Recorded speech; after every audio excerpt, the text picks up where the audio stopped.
Hey there! Well, I said I'd do more of these trailer reactions if I had a legit reaction to a trailer, and I didn't even hear about this movie being made. This is the sequel to The Shining. Dr. Sleep is the name of it. Apparently it's based on a Stephen King book. I didn't even know one existed. And it's directed by Mike Flanagan. That's like one of my favorite working horror directors right now. And honestly, maybe even one of my favorite directors right now. Anytime he does something, it's really interesting. It's usually psychological. And it's usually scary. He did probably, in my opinion, the toughest Stephen King story to adapt, which is Gerald's Game. And next to me, 1408, that's another tricky one. But yeah, so I sort of saw this trailer, and I didn't even know it's a sequel to The Shining. It just sort of said Dr. Sleep. I'm like, all right, let me see what this is. And suddenly I'm seeing clips from the original Shining, or maybe a recreation, I don't know. And it's supposed to be, I'm assuming, the little boy grown up. Ewan McGregor is playing him. And they're doing something kind of interesting that sounds bad, but maybe they'll work it in a clever way. But just seeing it, it doesn't look like a good idea.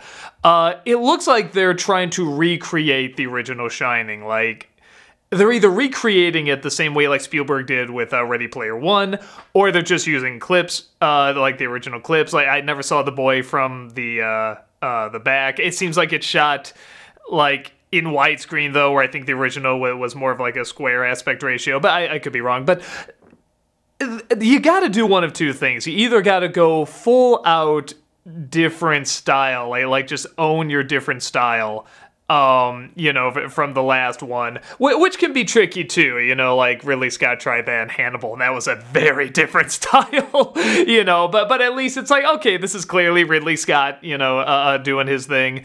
Or you have to really, really do your best to kind of make it feel like you're in the same universe. You know, I'll use Sounds of the Lambs again. Red Dragon did a very good job of that when doing a sequel to Sounds of the Lambs. That felt like that was in the same universe, and there's obvious differences, you know. The Hannibal Lecter's a lot older and stuff, and, you know, it's never going to be exactly the same, but they're at least attempting to make it look like, okay, this is the same environment, you know, the text looks the same, the style's kind of similar, you know, but they'll change a few things up, but it's mostly that same world. Mike Flanagan's worlds that he creates are very different from Stanley Kubrick's character. Not just characters, the worlds he creates. And just from the trailer, they stand out like a sore thumb. And maybe, the only way I can see that kind of helping just off the top of my head is maybe that'll help, like, you know, show that they're flashbacks, you know, really tell the difference between the past and now.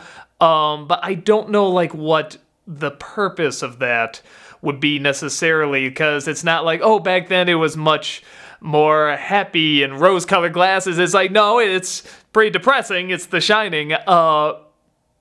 But then it's like compared to now where it's like, well, now it's also still depressing, but everything is green and everything's kind of rotting and it's all very clearly Mike Flanagan world, you know, kind of thing.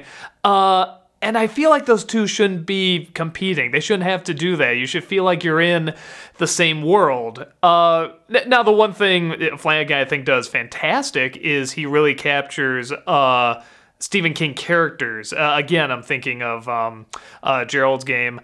At top of my head, I don't think he's done other Stephen King stories, but even the ones, all the movies he's done has, like, the best Stephen King touches in them. Oculus is very psychological, has characters very similar. A Haunting of Hill House has, you know, again, characters that you can just totally see out of a Stephen King book. So I feel like this is a good director. I don't know about recreating that style. I feel like that's going to be, like, problematic. But at the same time, this director has done stuff that has surprised me. That, you know, when I heard what they're doing with A Haunting of Hill House, I'm like, oh, they're making it, you know, like modern day and stuff. They're doing kind of these jump scares. I don't want that. But when I saw it, I really liked it.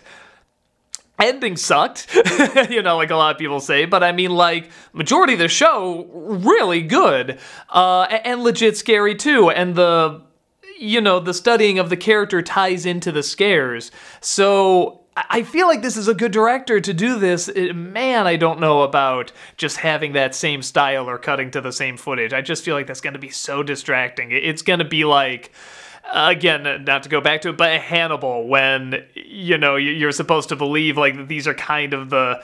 Every once in a while, or maybe in the trailers they did this, it cut to Clarice like looking in the old cell, or I think this was a deleted scene, and it cuts to like, the past film of Hannibal standing there smiling, and he fades away. Like again, they're trying to no, this is the same world, this is the same thing, but it's such different styles, and they didn't go together.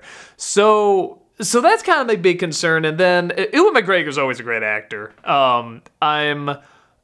He looks like he's just gonna be normal guy, and I feel like Danny grown up should be interesting. Like, he should really be kind of a messed up dude. I mean, think about everything he's gone through, and think of the power he still has and everything. Like, and Ewan McGregor looks like he looks way too well put together, which I know is kind of part of the King tropes. Like, these normal looking people actually have these really tragic backstories and stuff, but I don't know. He doesn't look like someone that's really had a lot of shit happen to him. At least the way they make him look in this movie. They just make him look like, just a cool looking guy, nice haircut, cool clothes and everything. And I'm just like, man, I don't know.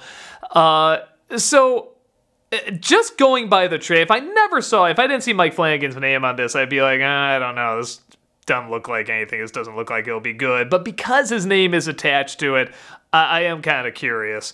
Also, is King just like is this like his second coming or something? Like that's It Chapter 2 and this movie coming out close to the same time. Or no, it's coming out in September, I think. But still, I mean, like, it's come out in November, man. I mean, that's like, sort of the fall season. It's like, and his name is everywhere again. I mean, I guess he never fully went away, but man, he's like a hot thing again. Like I say, he's never been unpopular, but I mean, like, he's just a real hot button. So yeah, I don't know. I don't know the book. I didn't even know it existed. Maybe it'd be interesting to read, actually. Maybe I'll read it leading up to it. But yeah, just offhand, it's like, I do want to see it because it's Mike Flanagan.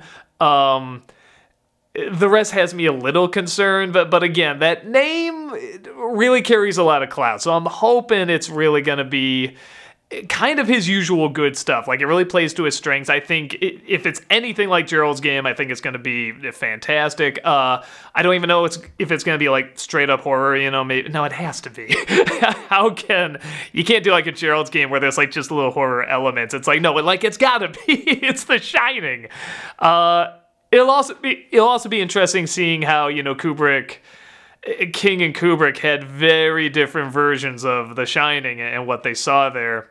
And this one looks like, okay, we're doing the follow-up book, but we're very much making this a sequel to The Shining in terms of like just cutting to the same clips. So that'll be interesting, because a few different things happen in The Shining book. I guess not anything super major, but enough where it'd be like, all right, well, what, is the hotel burned down, or, how's this work? So I don't know. I am interested mostly because of the director. I'm super curious to see if they can really tie in those flashbacks, from the Kubrick film into something new and something interesting. But just going by the trailer, I wasn't seeing it. But again, I don't know. We'll see when it comes out. So yeah, that's my thoughts, and I'll see you next time. Take care.